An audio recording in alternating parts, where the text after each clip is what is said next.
비트코인이다, 부동산이다, 디지털 자산이다, 다 어디에 지금 집중적으로 논의하고 있죠? 물고기에 논의하고 그렇죠, 있어요. 그렇죠. 이게 금붕어인지 은붕어인지. 그런데 부자들은요, 물고기보다 어디에 더 투자하냐면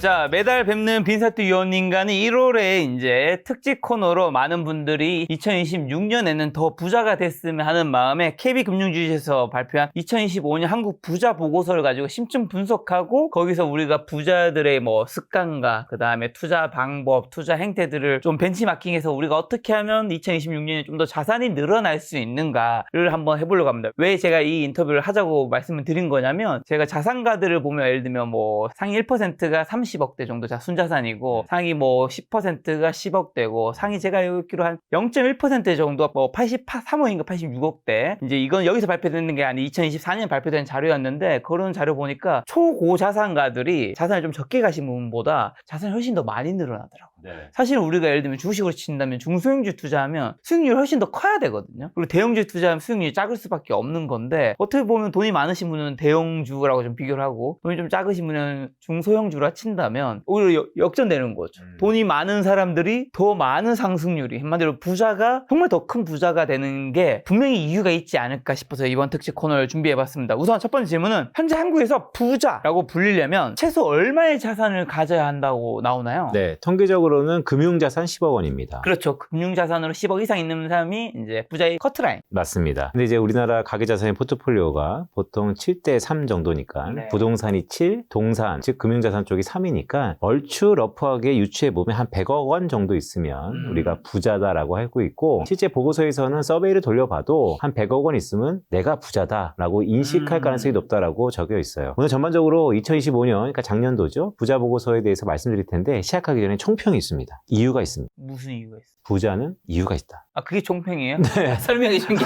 네.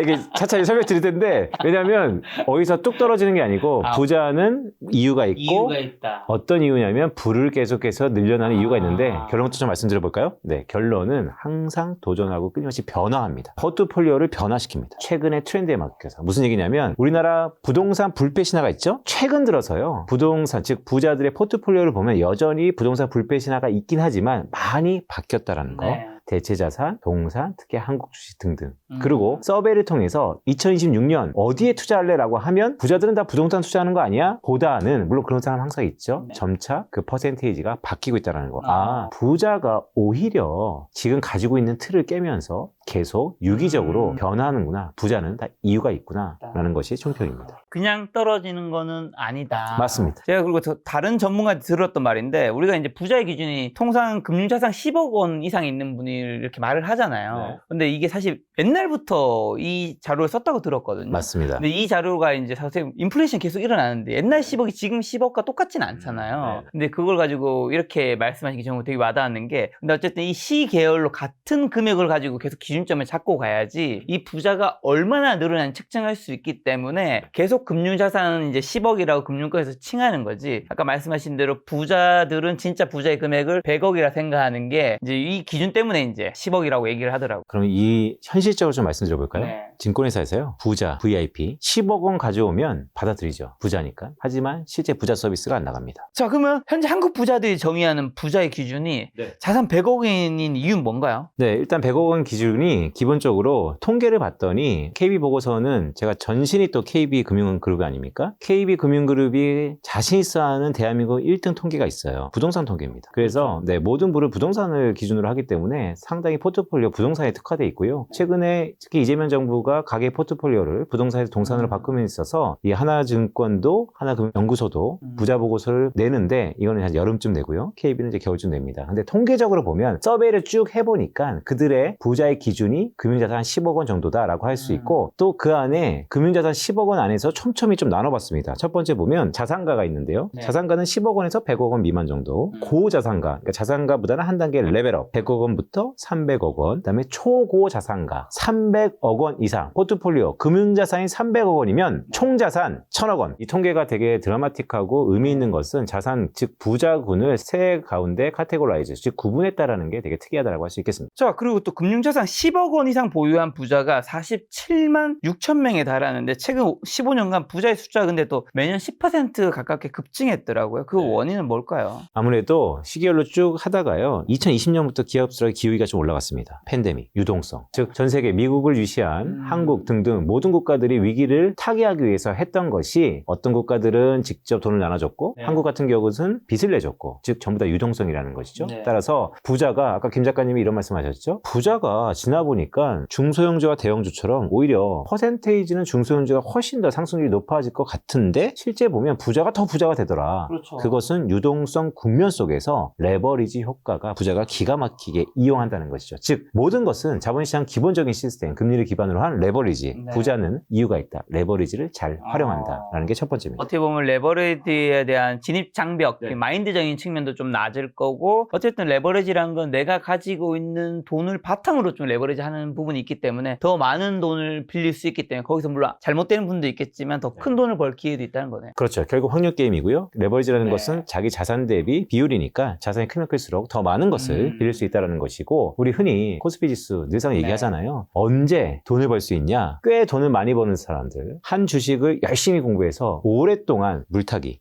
하려면 기본적으로 유동성, 돈이 많아야 되고 레버리지라는 거 등등 감안해 봤을 때 실제 부자들이 부를 계속해서 늘릴 수 있는 이유는 유동성 금연을 잘 만났고 거기에 레버리지를 잘 활용했다라고 할 수 있겠습니다. 자, 말씀하신 대로 자산가 10억 원에서 100억 원 미만, 고자산가 100억에서 300억 원 미만, 초고자산가 300억 원 이상 이 양극화가 더 심화되고 있는데요. 초고자산가는 20% 급증한 반면 일반 자산가는 2.3% 증가에 그쳤더라고요. 특히 300억 이상 초고자산가가 급증한 현상 어떻게 해석해야 되고 이게 우리가 뭐 서울과 지방 그리고 일반 사람들 사이에서 양극화가 심해진다고 하는데도 부자 내부에서도 양극화가 심화되는 이유는 뭘까요? 네, 결국 첫 번째 레버리지, 두 번째 가지고 있는 자산이 양극화, 즉 편중돼서 쏠림 현상으로 증가했다. 즉 부자들이라고요. 전부 강남 집 갖고 있는 건 아니거든요. 그렇죠. 확률적으로는 그렇지만 똑같은 부자가 어떤 부자는 강남의 노른자 부동산을 갖고 있고 어떤 사람은 금융자산을 갖고 있다. 작년 같으면 어땠을까요? 금융자산 갖고 있는 사람들이 돈을 많이 벌었죠. 그렇죠. 그런데 기본적으로 부자들 대부분 포트폴리오에서 많이 줄었다고 하지만 한 30% 남짓, 정확히 한 22%인데요. 그동안 부동산을 깔고 있습니다. 근데 여전히 연초 대비 작년이죠. 부동산 계속해서 상승했거든요. 더구나 부자들이 여유 있어서 투자하는 대체 자산들, 금, 은, 비트코인은 약간 보합이지만 대부분 자산들이 다 올랐다는 거. 즉 우리가 흔히 얘기하는 인플레이션 시대에 모든 자산이 에브리싱 랠리가 펼쳐지는 이 상황에서 당연히 부도 편중 현상, 쏠림 현상으로 상승할 수밖에 없었다라고 할 수 있겠습니다. 어떻게 보면 이 보고서 나온 지가 그래도 또 한두 달 정도 시간이 지났으니까 2026년 1월인 지금 코스피가 또 4,500까지 와버렸으니까 또 더 차이가 날 수도 있겠네요. 네, 그리고 이거를 아마 제 기억이 맞다면요. 발간이 12월이거든요. 그래서 네. 조사는 9월 말에 끝납니다. 올해 1월까지 많이 올랐어요. 네, 4분기는 또 봐야 수가 있는데 근데 너무 좋은 말씀인 게 올해 코스피 작년이죠? 언제부터 떴죠? 9월부터. 그래서 내년 2026년에는 좀 더 벌어졌지 않았을까라는 생각입니다. 자, 그럼 그 이 초고자산가들만이 누리는 차별에 대한 투자 기회 아까 초반에 말씀해 주신 실제 존재하나요? 하죠. 글쎄요. 자본주의 시대에 부라는 것은 우리 흔히 부를 약간 경멸시하고 부자가 존중받지 못하는 사회풍토도 분명히 있습니다. 하지만 이런 서비스를 좀 한다 하더라고요. 패밀리 오피스. 그 부자만을 위한 올타임 모든 것을 해결해 줄 수 있다라는 거.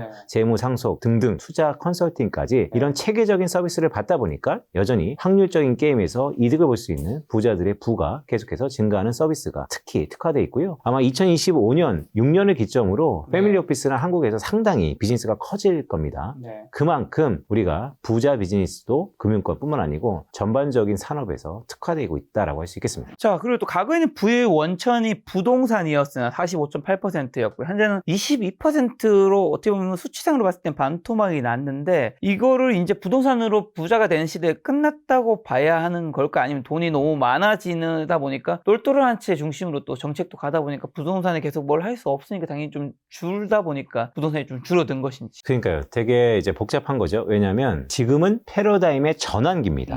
과거에 45%의 비중을 보였던 부동산이 가계 포트폴리오에서 22%로 반토막 났어요. 그러면 더 이상 부동산이 갖고 있는 점유율이 줄어든 거죠. 그렇죠. 완전히 바뀌고 있는 거예요. 네. 그런데 이전에 비해서 똘똘한 채, 즉 부동산의 가격이 워낙 떴다 보니까 부동산은 이제 안 되는 자산이라기보다는 부동산에 편중돼 있던 가계 자산, 즉 부자들의 가계 자산 포트폴리오도 다변화되고 있다라는 게 최근 보고서가 시사하는 것이고요. 따라서 그 다변화 속에서 이제는 뭐 정부 정책도 계속해서 부동산 옥죄기로 나오고 있지 않습니까? 네. 특히나 올해 5월달이 매우 중요해요. 다주택자 양도세, 중과세 유예가 될 거냐 말 거냐 등등 다 5월달에 몰려있기 때문에 이런 빅 이벤트를 앞두고 부동산 불패 신화 여전히 존재합니다. 하지만 그 포지션은 줄어들고 있고 오히려 다변화 속에서 부자들의 포트폴리오가 확대되고 있다고 할 수 있겠습니다. 자, 그리고 또 표에 보면 근로소득과 사업소득이 부의 기반에서 차지하는 비중이 늘었는데요. 이게 월급쟁이 부자나 뭐 자투성관 부자가 실제로 많아지는 걸 뜻하는 건지 월급과 사업 없이는 부자가 되기 힘든 시대가 온 건가요? 그렇죠. 재테크는 이제 선택이 아니고 반드시 필수적으로 해야 된다. 네, 2007년도에요. 피케티가 이런 얘기했죠. 근로소득은 자본소득을 따라가지 못한다. 따라서 결국 당시만 하더라도 열심히 일하면 부자가 된다는 시대는 끝났다라는 게 2007년도 실증 분석이에요. 한 10년, 20년 가까이 지났죠. 지금은 더더욱 흔히 근로소득이라는 게 우리 이런 얘기 하지 않습니까? 개천에서 용난다. 그런 것보다는 기본적으로 부에 가장 극대화 있는 확률적으로 사업소득과 근로소득 이외의 대체소득이 훨씬 더 부의 근간이 되고 마중물 역할을 하고 있다고 할 수 있겠습니다. 네, 레버리지 시대에 따박따박 월급을 모아서 부를 축적하는 가능성보다는 오히려 좀 더 리스키한다 하지만 확률적이라고 하지만 사업을 통해서 부를 축적하는 경우가 더 늘었다라고 할 수 있겠습니다. 자, 그리고 또 부동산 자산 비중이 줄어든 자리를 금이나 디지털 자산 같은 기타 자산이 채우고 있는데 전통적인 투자 방식에서 벗어나 부자들이 대체 자산에 주목한 이유는요? 리스크 해치죠. 기본적으로 어떤 자산에 쏠림이 있다는 거 부동산 불패 신화 여전히 있습니다. 여전히 의심했지만 부동산만한 자산이 없다라고도 볼 수 있어요. 하지만 좀 더 한 발짝 뒤에서 볼까요? 부동산의 100% 앞으로 올해 5월달 제가 말씀드렸지만 5월달 지나서 지방선거 전후로 부동산 가격이 어떻게 될지 모릅니다. 벌써 심리는 위축되고 있고 거래가 없는 가운데 가격은 호가는 떼고 있으니까요. 따라서 부자들 같은 경우는요. 부를 증식하는 것도 중요하지만 부를 유지하는 것도 매우 중요하다라는 측면에서 포트폴리오의 다변화 또한 그들이 투자했던 대체자산 중에 정말로 안전자산 중에 1등 금, 은, 작년에 75%, 은은 거의 100% 이상 그들이 대체자산 쪽에서도 단순히 대체가 아닌 수익률 측면에서도 훨씬 더 좋은 결과를 내고 있다라고 할 수 있겠습니다. 그럼 말씀하신 안전자산인 금과 제도권에 이제 편입이 된 가상자산 지금 이 자산들에 주목해야 되는 건가요? 그렇죠. 이미 통계상으로도요 비중이 늘어나고 있고요. 디지털 투자에 대해서 일시적인 유행이 그칠 것이라는 의견이 한 45% 정도 동의하고 있습니다. 지금 무슨 얘기냐면 45% 많은데라고 할 수 있겠지만 그들이 부자라는 겁니다. 자기가 부를 증식하는 것에 어느 정도 확신 있는 사람들이 앞으로 투자 자산에 대해서 가상자산 일시적일 거야 라고 하는 것이 과거에 비해서 50% 언더로 떨어졌다는 것은 중요한 변화다라고 할 수 있겠습니다. 자, 그리고 또 부자들 10명 중 4명은 부채도 자산이란 말에 동의했는데 일반인과 부자가 생각하는 빚의 개념 차이는 뭐고 레버리지에 긍정적으로 보는 이유랑 활용하는 방식은 어떻게 될까요? 레버리지 보통 사람들 말이 좋아 레버리지지 부채입니다. 그렇죠. 빚이에요. 밑 빠진 독입니다. 월급을 받아도 고정비용 플러스 빚 이자 내기 힘들다. 하지만 부자가 바라보는 레버리지는요. 부채이기 이전에 레버리지 즉 신용을 통해서 내가 확신이 높은 어떠한 사업과 결과를 좀 더 확률을 높여주는 규모를 커주는 하나의 수단으로 생각한다는 것이죠. 따라서 단순히 물론 빚의 연장선상일 수도 있습니다. 내가 반드시 갚아야 되는 빚 덩어리로 보는 대중보다는 오히려 이것을 잘 활용해서 내가 확률을 높이는 수단으로 쓰는 레버리지가 부자가 생각하는 레버리지다라고 할 수 있겠습니다. 자, 그리고 또 전통적인 안정자산이 예적금보다는 주식에 대한 기대감이 높게 나타났는데 부자들이 꼽는 주식시장의 매력은 뭘까요? 황금성입니다. 부자만큼 적세적소에 급변하는 세계 트럼프가 또 베네수엘라 다음은 어디 등등 앞으로 펼쳐지는 이 사양한 변수 속에서 물론 리스크는 기회이거든요. 하지만 많은 자산이 있다고 생각을 한번 해보죠. 내 자산이 어느 한쪽에 변화가 크다라는 거 확률적으로 움직임이 크다는 건 그들에게 상당히 리스크로 다가올 수 있고 그렇기 때문에 해칭이라는 게 있지 않습니까? 그런 의미에서 주식이라는 것이 물론 유동성 측면에서 좋은 주식이 계속해서 수익률도 좋았다는 측면도 있겠지만 여차하면 바로 황금화 즉 현금화 시킬 수 있는 제 1등이 주식이다라는 의미에서 각광받고 있다고 할 수 있겠습니다. 자, 부자들이 생각하는 그럼 이상적인 자산 비율은 대략 어떻게 되나요? 부동산 5, 금융자산 3.5, 기타 1.5라고도 하는데요. 네. 여기서 가장 중요한 건 그래도 절대적으로 부동산 비중이 많다라는 것이죠. 하지만 한국 가계자산의 포트폴리오가 평균적으로 부동산의 70%입니다. 근데 부자는 그거보다 점점 그 비중이 줄고 있다. 근데 이것은 통계의 양면성이 있습니다. 부동산의 비중이 줄고 있다. 물론 비중에 우리가 집중할 수 있는데요. 그만큼 30%밖에 없었던 동산이 가격이 훨씬 더 상승했던 작년이기 때문에 통계도 부동산이 무너졌다라고 보기보다는 기존의 동산 자산이 워낙 크게, 즉 주식이 많이 커기 때문에 비율 자체가 바뀐 거다라고도 볼 수 있습니다. 수도권 특히 한강벨트를 중심으로 부의 집중도가 높아지고 있는데 거주지와 곧 자산의 가치를 결정하는 공간의 양극 가능성은 어떻게 보시나요? 네, 계속될 것 같습니다. 기본적으로 한강뷰, 글쎄요, 반포 어디 아니면 잠실 어디 한강이 보이면 평당 1억 원이게 한강이 보이는 순간 2억 원이 된다. 즉 한강이란 공공재를 사적으로 쓸 수 있을 거냐 없을 거냐 사회적인 논란은 차치하더라도 기본적으로 모든 사람들이 워너비 하고 싶은 곳, 움직이지 않는 자산, 거기에 밸류, 수요와 공급 측면에서 수요가 계속해서 늘어나는 한 공급 위에 탄력적으로 올라가는 것이 기본적인 메커니즘 여전히 존재한다라고 할 수 있겠습니다. 부자들이 수도권에 더 많이 몰려있긴 한가요? 그렇죠. 우리나라뿐만 아니고 부자 보고서가 기본적으로 부자들의 70%가 수도권입니다. 그래서 수도권 편중화 현상이 있는 것이고요. 근데 가만 생각해보면 그럴 것이요.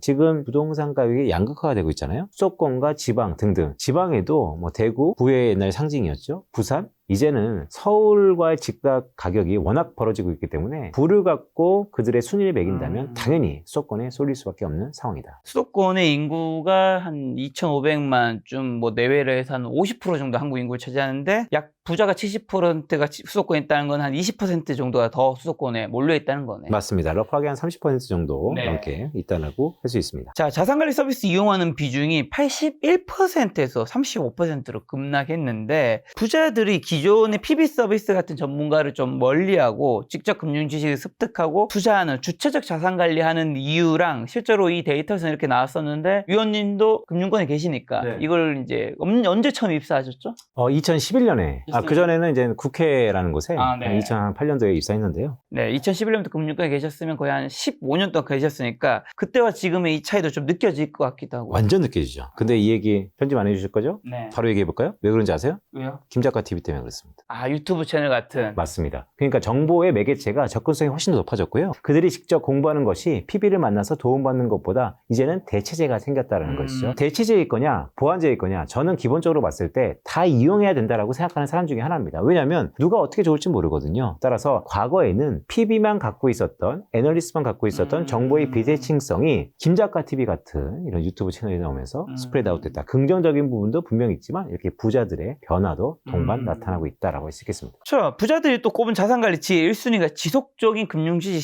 습득이던데 정보가 넘치는 시대. 그럼 부자들은 유튜브, 말씀하신 그 유튜브를 포함해서 어떤 경로로 정보를 찾으면 일반인과 다른 정보 필터링 기준은 좀 어떻게 될까요? 사실 최근에 좀 급변하는 것 같습니다. 기본적으로 유튜브 등등 해서 정보를 무한적으로 체득할 수 있는 채널이 되게 중요하고요. 근데 또 다른 최근의 변화는요, AI입니다. 많이 쓰지 않으세요? 많이 씁니다. 제미나이, 챗GPT, 그록 등등 다 쓰지 않으세요? 전 다 쓰는데. 그래서 AI가 AI끼리 물어보고 AI끼리 답변하는 시대가 조만간 왔다는 측면에서 그래서 금융권에 있는 저 같은 애널리스트 아니면 저희 자랑이는 PB들도 상당히 위협감을 느낀다. 그런데 지금에는 이런 거죠. 애널리스트 15년 했습니다. PB 한 20년 했습니다. 그들이 AI를 통해서 나타나는 정보를 해석하는 것과 물론 일반인들도 똑똑하고 부를 축적하는 분도 일가견이 있겠지만 그들이 해석하는 것이 누가 맞을 수도 있고 누가 틀릴 수도 있죠. 그렇다면 부자 측면에서는 확률, 즉 위험한 확률을 줄이는 게 부자의 가장 특일명이라는 봤을 때 다 이용할 수밖에 없다라고 보고 있습니다. 보고서에서 언급된 성실한 금융지식 습득이 그러면 자산 증식으로 이어진 메커니즘은 뭘까요? 경험을 쌓으라는 겁니다. 경험은 최고의 스승이라는 것이고요. 다 일맥상통한데요. 이제 다양한 채널이 생겼고 열심히 공부하고 끊임없이 공부해서 경험을 쌓이고 그 경험이 성공적인 경험일 수도 있고 실패적인 경험일 수 있지만 그 경험 속에서 확신이 생기고 그러면 자연스럽게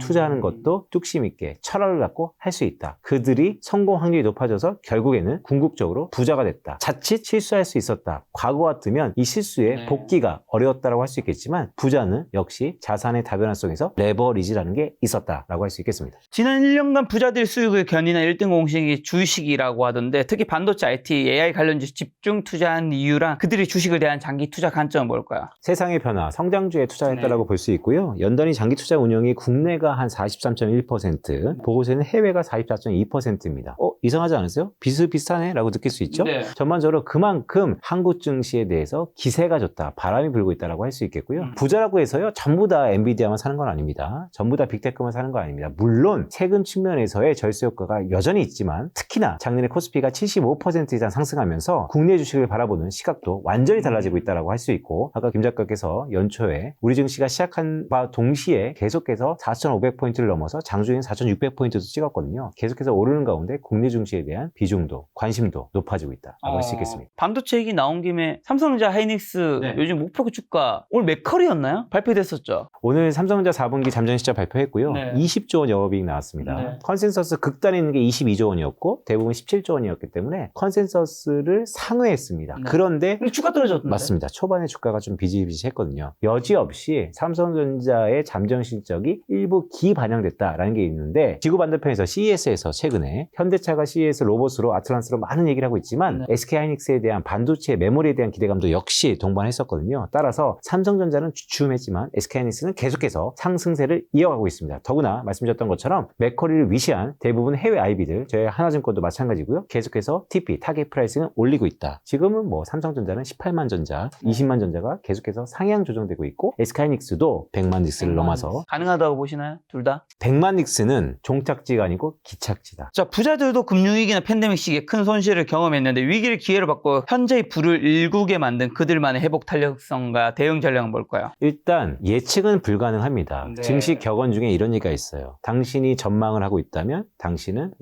다른 사람의 유동성이 될 뿐이다. 자, 무슨 얘기냐면 기본적으로 부자들은 대응이 빠르고요. 대응이 빠를 수 있다는 거. 대응이 빠를 수 있다는 것은 그만큼 시나리오별 대비는 할 수 있었다는 것입니다. 즉 금융적인 습득 지식이 여지없이 백본이 되고 있다는 것이고 그 다양한 지식 속에서 과감한 경험 쪽에서 나오는 선택이 그들의 회복 탄력성을 높였다라고 할 수 있겠습니다. 장기 투자와 또 분산 투자를 실천하는 부자들의 성향은 변동성 장세는 어떻게 수익률 방어한 동력이 될까요? 네, 보고서에 따르면 한국 부자가 보유한 주식 종목 개수가요, 평균 8.9개, 9개였다는 겁니다. 근데 이건 좀 특이한 게 제가 고치워봤어요, 계속. 9개? 부자가? 왜냐면 우리나라에 대주주 요건 50억 원이라는 게 있지 않습니까? 그래서 초고액 자산가 정도 300억 원 이상인 사람들은 딱 50억에 맞춰서 사지 않겠구나. 적당히 한 2, 30억 정도로 한 10개를 샀는구나 라는 게 그들의 패턴이고 무슨 얘기입니까? 몰빵한 사람 없다는 겁니다. 즉 부자들일수록 주식 안에서도 상당 부분 주요 포트폴리오에 중점적으로 가는 종목이 있겠지만 다변화시켰다는 게 또 다른 포인트다라고 할 수 있겠습니다. 자, 또 중장기 투자처 부동산에 대한 기대감이 15% 이상 급감했는데 부동산 시장이 장기 우상향 공식이 깨졌다고 봐야 하는 걸까요?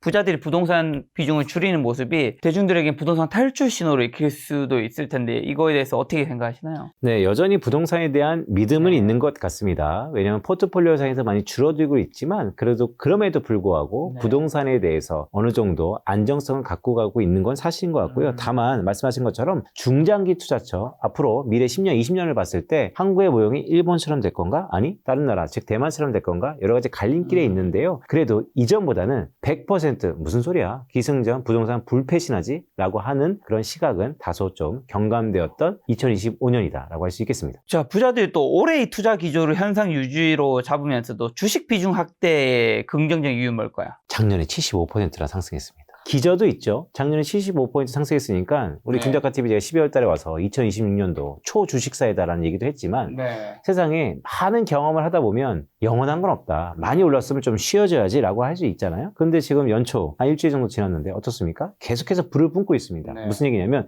한국 주식을 바라보는 시각이 이전과는 달라졌구나. 패러다임 전환을 그 누구보다도 능동적으로 변화에 대응하게 빨리 변화를 하고 있다라고 할 수 있겠습니다. 코스피가 작년에 2200, 400에서 지금 4500까지 600 사이까지 온 거잖아요. 왔는 이유는 뭘까요? 네, 세 가지죠. 첫 번째, 유동성. 아니 옛날에는 유동성이 없었나요? 있죠. 근데 더 늘어났습니다. 더 늘어났다. M2 증가율 등등을 보면 유동성이 더 늘어났고요. 두 번째는 정부 정책이죠.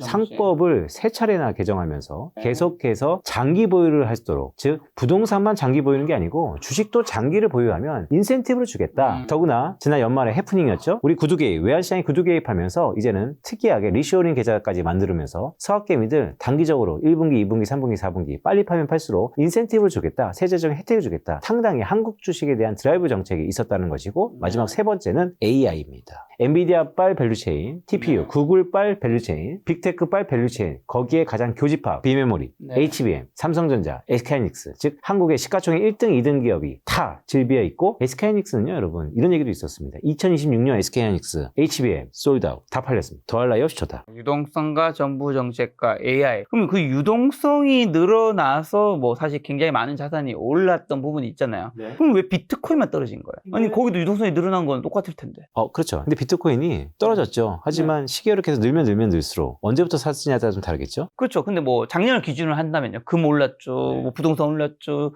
한국 주식, 미국 주식 올랐죠. 은 올랐죠. 비트코인은 유동성이 100에 늘었다면, 과거에는 비트코인에 더 많이 갔다면, 지금은 그 가의 일정 부분 포지션이 다른 쪽으로 갔다라고도 해석할 수 있을 것 같고요. 두 번째는 비트코인은 여러 가지 우려 섞인 부분이 있죠. 비트코인이 법인 시장에 들어가면서 이 디지털 화폐 쪽에서의 변동성이 상당 부분 적어졌습니다. 그것은 중장기 투자처로 나타날 수 있죠. 하지만 중장기 투자처 안쪽에서 비트코인을 투자할래? 아니면 주식을 투자할래? 그 안에서도 빅테크, 미국의 M7을 투자할래? 아니면 한국의 삼성전자와 SK하이닉스를 투자할래? 이전에 비해서 고민이 많아질 수 있다는 거, 즉 대체적인 성격이 있는 것 같다는 생각입니다. 자, 그럼 보고서를 봤을 때 자산가 반년을 오르기 위해서 지금 투자해야 될 종목은 좀 뭘까요? 지금 투자하는 거고 고집 부리지 마세요. 부자들은 고집 부리지 않습니다. 시장의 트렌드에 유연하게 앞으로 네. 성장하는 AI 혁명은 AI 관련된 주식을 담아야 된다라는 부자들의 결론입니다. 그럼 부자들은 요즘에 또 부자들 뭐 많이 만난 직업에 계시니까요. 특히 한국의 뭐 삼성전자, SK하이닉스 많이 담고 있나요? 부자들은요, 첫 번째는요, 이런 모든 자산보다는 자기한테 투자를 먼저 많이 합니다. 그런데 그 자기의 투자라는 게 결국 이런 것 같습니다. 제가 얘기를 많이 해보면, 우리는 지금 금이다, 비트코인이다, 부동산이다, 디지털 자산이다, 다 어디에 지금 집중적으로 논의하고 있죠? 물고기에 논의하고 있어요. 그렇죠. 이게 금붕어인지 은붕어인지. 그런데 부자들은요, 물고기보다 어디에 더 투자하냐면 고기를 잡는 법이에요. 그래서 자신의 투자하는 것도 금붕어를 사는 것만큼 중요시한다. 그게 제가 느꼈던 이 틀, 플랫폼, 즉 고기를 잡는 법, 돈을 벌 수 있는 법을 계속해서 끊임없이 연구하는 데 투자를 하는구나 라는 게 그들의 1번이고요. 두 번째는 최근의 트렌드에 투자합니다. AI에 투자하고 있습니다. 자, 서학개미 열풍으로 부자들도 해외 주식, 특히 미국 주식 비중을 늘리고 있는데 이 현상은 한국 경제 개인이 어떤 시사점을 줄까요?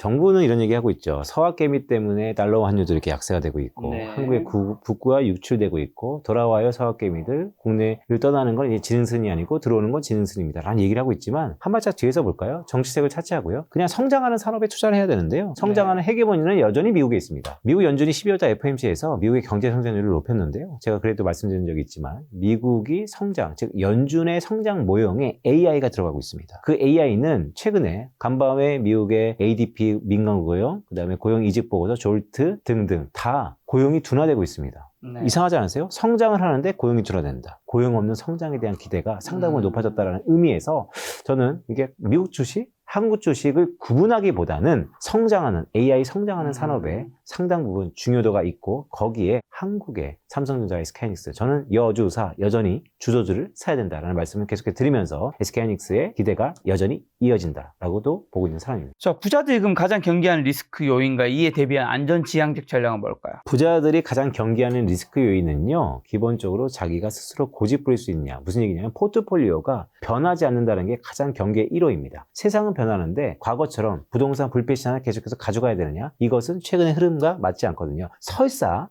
그걸로 돈을 번다 하더라도 지금 벌지 앞으로 벌 수 있는 것을 담보할 수 없다는 측면에서 부자가 가장 경계하는 것은 미래를 맞춘다기보다는 내가 그 변화하는 미래에 적절히 대응하고 있는가, 즉 대응력이 가장 중요하다라고 할 수 있겠습니다. 자, 부자가 되고 싶은 청년들에게 1억 모으기 같은 종잣돈 마련을 부자들이 강조하던데 보고서에서 언급된 5억 원의 종잣돈의 자산 증식의 속도를 어떻게 바꾸는 걸까요? 보고서는 개인 심층 인터뷰에 따르면 이런 얘기하고 있습니다. 5억 원 하기 전에 1, 2억 원을 먼저 모아봐라. 1, 2억 원을 모으기가 참 어렵고 1, 2억을 모았다면 5억 모으기는 그것도 어렵겠지만 1, 2억 모으기보다는 좀 더 수월할 수 있다. 즉 이것은 복리 효과도 우리가 의미할 수 있고요. 네. 계속해서 규모의 경제도 의미할 수 있는데요. 전반적으로 5억이라는 것, 우리가 PC나 5천 PC처럼 어떠한 목적, 중간 목적지라고 한다면 부자와 아닌 사람은 디테일에서 차이가 납니다. 어떤 사람들은 다 5억 만들고 싶어요. 하지만 나 그냥 5억 벌 거예요. 거기서 빠지는 거는 how to죠. 어떤 사람들은 5억을 막기 위해서 2억을 어떻게 벌고 1억을 어떻게 벌고 네. 5천만 원을 어떻게 벌 거냐. 즉 단계적인 계획이 매우 중요하다. 바로미터가 중요하다라고 할 수 있겠습니다. 자, 초고자산가의 자산 증가율의 압도적인 상황에서 그러면 이제 막 자산 형성을 시작하는 MZ세대가 느낄 박탈감, 이건 어떻게 극복해야 될까요? 참 이 보고서에도 공자님 말씀이 좀 있었어요. 중장기적으로 봐라. 즉 단기적으로 너무나 일희일비하지 말고 중장기적으로 봐라. 그런데요, 저는 여기서 생각이 좀 다릅니다. 네. 초포모 시대예요. 무엇이든 사지 않으면 도태되는 시대. 따라서 이제는 남들이 다 투자하니까 나도 투자해야 된다가 아니고 기본적으로 인플레이션 시대에 가만히 있으면 도태되는 걸 위기감을 갖고 변화를 해라. 제가 오늘 인터뷰했는데 어떤 분이 나한테 이런 얘기 하더라고요. 변화는 언제 해야 됩니까? 제가 여쭤봤어요. 그러니까 변화는 위기가 왔을 때 해야 된다. 위기감은 변화를 일으키고 그 변화는 단순히 고통스러울 수 있겠지만 나를 성공으로 이끈다 라고 할 수 있겠습니다. 자, 과거와 그럼 비교했을 때 지금 청년들은 부자가 되기 더 힘들어진 걸까요? 아니면 새로운 기회가 열린 걸까요? 이런 말씀을 조심스럽게 한번 들어볼까요? 우리가 시니어와 청년을 구분하는 것은 신체적으로도 구분할 수 있고 네. 자산의 증대 속도에 따라서도 구분할 수 있습니다. 하지만 이런 신체적으로 구분한 시대는 끝난 것 같습니다. 청년, 즉 시니어, 그들의 생각이 고립되지 않고 정체되지 않고 계속해서 변할 수 있느냐. 흐르는 물은 썩지 않는다. 네. 따라서 청년이라 하더라도 계속해서 변화에 앞장서 있다면 충분히 부를 이룰 수 있다고 보고요. 부를 갖춘 시니어다 하더라도 과거의 변화에 철저하게 외면한다면 저는 그 부를 유지할 가능성이 적다라고 보고 있습니다. 그런 부분은 좀 어떻게 생각하세요? 저는 요즘에 드는 생각이 이게 과거와 비교했을 때 지금 청년들이 부자가 될 기회가 더 많이 열린 거는 당연히 사실인데 뭐 유튜브라는 인스타그램이나 새로운 플랫폼도 많이 늘어났고 거기서 나오는 인플루언서 같은 직업도 있고요. 그다음에 뭐 투자를 돈을 버는 분도 있겠지만 어쨌든 우리가 기본적으로 이제 돈을 버는 가장 기본은 뭐 근로와 사업이라고 어쨌든 볼 수 있잖아요. 네. 거기서 번 돈을 가지고 우리가 투자를 한 케이스들이 많은데 예전에는 학벌이 중요하긴 했죠.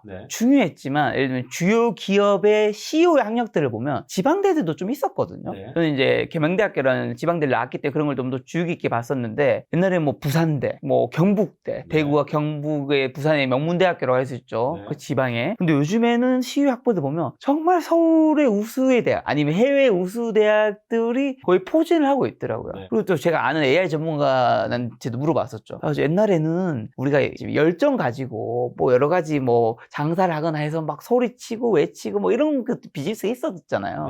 거기 젊음이 열기하고 있었는데 요즘에는 AI 같은 걸로 하다 보니까 우리가 학벌이 곧 무조건 성공을 뜻하진 않지만 똑똑한 사람이 좋은 대학교에 갔을 확률이 분명히 높을 거란 말이죠. 그러다 보니까 AI를 잘 활용하는 사람이 아무래도 좀 더 똑똑한 아니면 좀 더 배운 사람이 잘 활용할 확률이 더 높은 건 사실이잖아요. 그러다 보니까 똑똑한 사람이 AI라는 거 능력을 곱하기를 해버리니까 더 훨씬 증폭돼 버리는 거예요. 근데 그게 아닌 사람들은 이 AI라는 증폭기를 잘 못 쓰는 거죠. 그러다 보니까 AI라는 기회는 엄연히 있죠. 누구한테 다 열려 있죠. 근데 그 기회가 열려 있다 해서 모두가 그걸 잘 하는 건 아니니까. 저는 요즘 시대에는 부자가 될 기회는 확실히 예전보다 많아졌지만 문은 진짜 몇 점 높아진 것 같다. 좁아진 것 같아요. 네, 좁아진 것 같다. 저는 그렇게 느낍니다. 거기에 일부 첨언하자면 이런 얘기 있습니다. 저희 하나증권의 부회장님이 신년사에서 이런 말씀하셨어요. 여러 가지 혁명이 있다. 농업혁명, 산업혁명, 최근에 AI 혁명까지. 그런데 이전의 혁명들은요, 단순히 시기를 놓쳐도 캐치업이 가능했다는 겁니다. 하지만 AI는요, 지금 못 따라가면 영원히 캐치업이 불가능하다는 포머가 극대화되고 있다는 것입니다. 그게 우리 주식자 입장에서 보면 미국의 하이퍼 스케일러들이 계속해서 무분별한 투자를 하는 것의 연장선상인데요. 이게 우리 주식에서 이런 거잖아요. 하이퍼 스케일러가 지금 가수요가 붙었다. 결국에는 나중에 시세를 보면 지금의 메모리 시장에 대한 업황에 대한 기대가 줄어들 것이다. 물론 그렇게 볼 수 있는데요. 이전의 혁명과 좀 달라진다라는 의미입니다. 이제는 지금 투자를 안 하면 영원히 못 따라간다는 불안감이 주식 투자에 대한 마인드건 기업이건 전부 다 생존하고 결부되어 있다는 측면에서 이전보다 정보에 대한 다양성 또한 접근성 김 작가께서 말씀하신 것처럼 다방면의 확률은 높아질 수 있었으나 실제적으로 그 문은 점점 좁혀졌다라고 할 수도 있겠습니다. 자, 그럼 부자 보고서를 바탕으로 저희 시청자분들에게 마지막으로 하고 싶으신 말씀이 있다면요? 네, 부자는 누구나 될 수 있습니다. 단 아무나 될 수는 없다. 즉 부자는 이유가 있었다. 그 이유는 변화였다. 흐르는 물은 썩지 않는다. 여러분도 생각의 틀을 확실하게 바꾸면서 변화에 동참하는 2026년이 되면 좋겠다라는 생각입니다. 가시기 전에 지금 코스피 4,500, 600 사이인데 네. 올해 코스피 5,000 갈 수도 있는 건가요? 제가 그런 말 했죠. 만약에 간다면 상반기에 간다. 네. 근데 저는 뭐 구정전에도 충분히 어쩌면 이번 달에 그렇죠. 사실 뭐 이제 10%만 올라도 9% 언더입니다. 다음번에 빈센트 위원님 모시고 좋은 인사이트당 이야기 들어보도록 하겠습니다. 얼마 내의 손님은 빈센트 위원님이었습니다. 지금까지 소중한 시간 함께해 주셔서 정말 감사합니다. 오늘도 김 작가였습니다. 고생 많으셨습니다. 고맙습니다.